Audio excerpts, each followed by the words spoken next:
안녕하세요. 안녕하세요. 알쓸레잡TV의 변희정입니다. 이번 시간은 기업과 예술의 만남을 통해서 메세나로 문화복지를 실천하는 분이 있어서 자리에 모셔봤습니다. 안녕하세요. 네, 안녕하세요. 네, 만나서 반갑습니다. 저희 알쓸레잡TV 구독자분들께 인사 좀 부탁드립니다. 네, 반갑습니다. 한국메세나협회 문화사업팀 차장 장진숙입니다. 문화 CSR의 뜻을 함께하는 기업, 재단, 예술단체, 학교, 복지기관 등과 협력해서 문화복지를 실천하는 사회복지사입니다. 앞에서 한국메세나협회라는 곳에 근무를 하신다라고 말씀을 해주셨는데 한국메세나협회는 정확하게 어떤 일을 하는 곳인가요? 네, 우선 메세나의 뜻을 먼저 좀 설명드리고 싶은데요. 문화예술에 대한 지원 활동과 지원자라는 의미를 갖는 프랑스어입니다. 로마 시대에 마에케나스라는 인물이 문예 보호에 크게 공헌을 했는데요. 그 사람 이름에서 유래했고요. 한국메세나협회는 1994년에 설립되어서 현재 230여 개의 기업들과 함께 사업을 하고 있습니다. 대기업과 예술단체의 결연, 중소 중견 기업과 예술단체의 결연에 국고 매칭펀드 지원 사업들도 함께하고 있고요. 다양한 조사 연구 사업들도 병행하고 있습니다. 저희가 중간 징검다리가 되어서 기업과 예술단체의 만남을 돕고 함께 협력할 수 있도록 다양한 지원을 하고 있습니다. 아, 그렇군요. 사실 메세나 사업을 한다 이러면은 그게 대체 뭐야? 라고 하시는 분들이 많으셨는데 설명을 해주셔서 저희 구독자분들도 메세나 사업이 뭐다라는 거를 좀 충분히 이해하실 수 있지 않을까라는 생각이 듭니다. 근데 처음에 인사를 하실 때 사회복지사다라고 얘기를 해주셨는데 이 한국 메세나협회에서 일을 하게 된 계기가 어떤 건지 되게 궁금해지거든요. 예, 저는 사회복지사여서 예전에는 복지관에 근무를 했었는데 지금은 제가 좋아하는 문화예술이 본업이 된 케이스고요. 2008년에 카이스트 경영대학원에서 비영리 기관 또는 사회적 기업 관계자들을 위해서 세미 MBA 과정을 개설한 적이 있어요. 그때 5개월간 공부를 했었는데 그때 팀 프로젝트를 같이 했던 분이 메세나협회 근무하셨던 분이시고 그분과의 인연을 통해서 현재 제가 여기서 근무하게 된 거죠. 그러면 지금 현재 한국 메세나협회에서 맡고 계신 역할? 그런 게 어떤 건지 또 궁금하거든요. 이 메세나 사업에서의 본인의 정체성에 대해서 얘기를 해주시면 어떨까라는 생각이 드네요. 저는 제가 문화복지 실천가이자 통역자라고 생각을 합니다.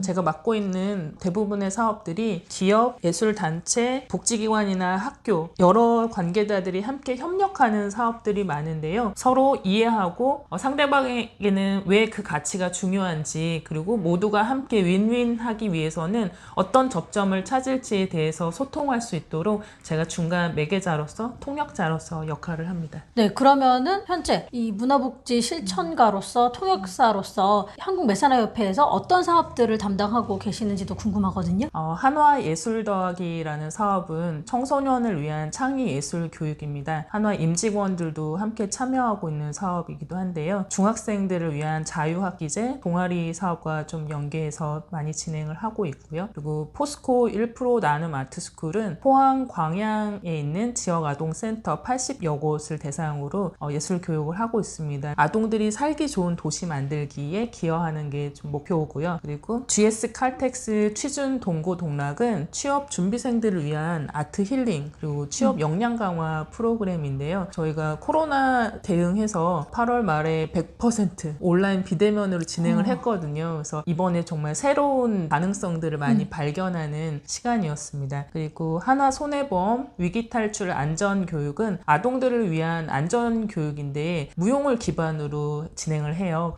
단순히 안전 지식만 익힐 것이 아니라 몸으로 체득해서 위기 상황에서 스스로의 안전을 지킬 수 있도록 실천하는 그런 시간이고요. 한화생명 힐라힐러 사업은 콜센터 상담원분들 퇴근 후에 아트 힐링하는 프로그램인데 캘리그라피, 사진, 무용 다양하게 있어서 굉장히 반응이 좋습니다. 기업과 함께 사회 곳곳에 필요한 예술 교육들을 꾸준히 하고 계시는 거네요. 네, 사업별로 정말 짤막짤막하게 설명드리긴 했는데요. 참가자분들의 연령대라든지 거주하는 지역, 사업의 영역, 그리고 추구하는 방향성, 함께하는 예술단체나 장르도 정말 다양하고 해서 진행하면서 저 역시도 너무 즐겁게 참여하고 있습니다. 네, 차장님께서 정말 많은 사업들을 담당하고 다양한 사업들을 매년 이렇게 추진해오고 계시는데 혹시 이렇게 진행한 사업들 중에 소셜 임팩트라고 불리울 만한 그런 사례가 있으시다면 좀 소개를 해주시겠어요? 어느 여중생의 자살을 예방할 수 있었던 것과 그리고 초등학생의 분노 조절 장애를 극복할 수 있게 도움을 줄 수 있었던 케이스인데요. 그 여중생은 아버지 사업이 실패하면서 자신이 꿈꿔왔던 미래 진학의 꿈이 좌절이 되면서 친구들한테 자살을 암시하는 문자 메시지까지 보낼 정도로 굉장히 심각한 상황이었어요. 네. 근데 제가 진행했던 미술 장학 사업을 통해서 사생대회 대상도 받고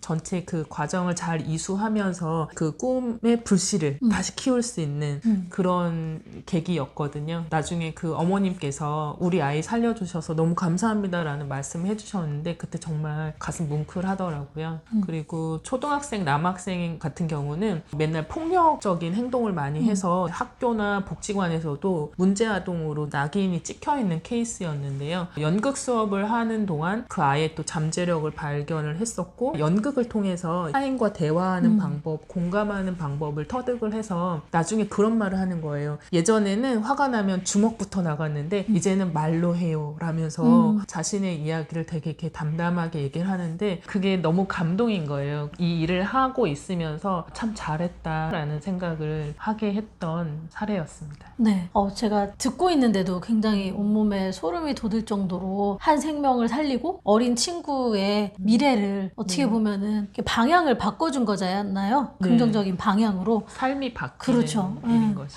충분히 사회적인 효과, 성과를 만들어내고 있는 게 아닌가라는 생각이 드네요. 아유, 감사합니다. 네.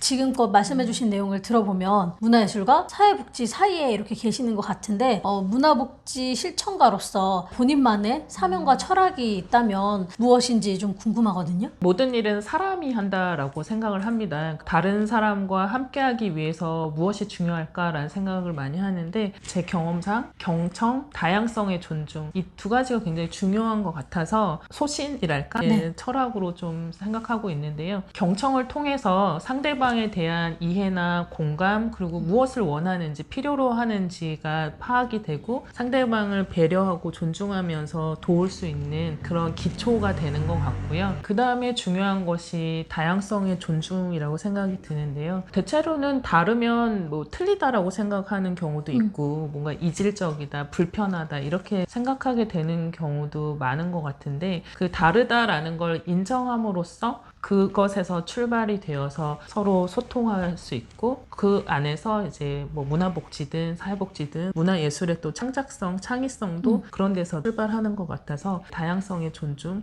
많이 어렵지만 실천을 늘 하려고 노력하고 있습니다. 네, 그러면 이제 다음 질문으로 넘어가서 이렇게 차장님처럼 문화예술을 전공하든 안 하든 어떤 문화예술과 사회복지의 사이에서 문화복지 실천가로의 꿈을 꾸고 있는 분들이 있다면 그런 후배분들에게 한 말씀 해주시면 어떨까라는 생각이 드네요. 이 영상을 보고 계신 20대 분들이 계시다면 두루두루 많은 경험을 해보시면 좋겠다라는 말씀을 드리고 싶어요. 그게 직장 생활이든 뭐 인턴이나 아르바이트 경험이든 두루두루 많은 경험을 하시고 많은 분들을 만나보셨으면 좋겠어요. 그런 경험들은 나중에 분명히 좋은 자양분이 될 거라고 믿습니다. 저도 실제로 20대 후반부터 30대 초반까지 한 10년 사이에 직장을 3번이나 옮겼어요. 한 직장을 3년 이상 다닌 경우도 없고 그때 정말 좌충우돌 많이 했었는데요. 그때 했던 경험들이 지금 굉장히 큰 도움들이 많이 되고 있습니다. 그래서 저는 20대 때 저를 꿈 많은 유목민이라고 정의를 하면서 제가 좋아하는 것, 잘할 수 있는 것을 탐색하려고 노력을 했던 것 같습니다. 그 덕에 지금 제가 메세나에서 12년째 근무를 하고 있어요. 그래서 친구들이 농담 삼아 이제 정착을 한 거냐, 유목민 어디 갔냐 뭐 이런 얘기도 하는데 지금 돌이켜서 생각해보면 그때 탐색을 많이 했던 것이 지금 즐겁게 정착 생활을 하는데 도움이 됐던 것 같습니다. 결국은 20대든 30대든 진짜 경험이 중요한 것 같아요. 그래서 계속 꿈꾸면서 나름 자발적 유목민으로서 생활하면서 자신의 길을 계속 찾아나가는 게 중요하지 않을까라는 생각이 드네요. 계속 이렇게 지금까지 이야기를 쭉 들어보니까 뭔가 꾸준히 성장하는 삶을 이렇게 꿈꾸시는 것 같은데 장 차장님께서 궁극적으로 이루고 싶은 것, 꿈꾸는 게 무엇인지 좀 얘기를 해주시면 어떨까 합니다. 삶을 바꾸는 에너지는 문화복지로부터 시작된다라고 생각이 듭니다. 제 직업이 사회복지사인 것은 변함이 없고요. 제가 활동하고 있는 문화복지 그리고 문화 CSR 현장이 앞으로도 계속 제가 사랑하면서 함께 갈 그 곳이 될 것 같고요. 꿈이 하나 더 있다면 책을 쓰고 그 책 내용으로 강연을 하는 것인데요. 제가 좋아하는 것이 책, 사람, 여행, 문화예술입니다. 그래서 이런 내용들을 담아서 사람 살아가는 이야기 그리고 사람들이 어떻게 꿈과 희망을 잃지 않고 살아갈 수 있는지 그런 용기가 되는 그런 삶이 되고 싶습니다.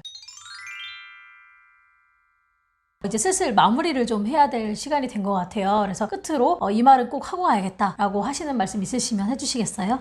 네. 제가 좋아하는 말 중에 뜻이 있는 곳에 길이 있다라는 말이 있는데요. 같은 뜻을 가진 사람들과 함께 한다면 그 길은 더 안전하고 더 튼튼하고 넓은 길로 만들 수도 있고 찾아갈 수도 있을 것 같습니다. 그래서 무언가 하고자 하시는 게 있으시면 같은 뜻을 갖고 있는 사람이 어디에 있을까 좀 잘 찾아보고 함께 네트워크도 가지시면 좋을 것 같습니다. 저 같은 경우도 정말 작은 인연 하나가 제 삶을 또 바꿔놓기도 했잖아요. 예, 그런 작은 인연도 소중히 하는 그런 시간들 되시면 좋을 것 같습니다. 이야기를 쭉 들어보니까 사장님의 인생에서는 사람과 함께 하는 것이 제일 중요하다라고 생각하시는 게 아닐까라는 생각이 드네요. 맞나요? 네, 맞습니다.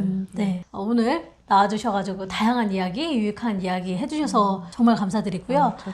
여러분들도 오늘 굉장히 유익하고 즐거운 시간이 되셨기를 바라면서 여기서 저희는 인사를 드리도록 하겠습니다. 오늘은 여기서 끝! 안녕.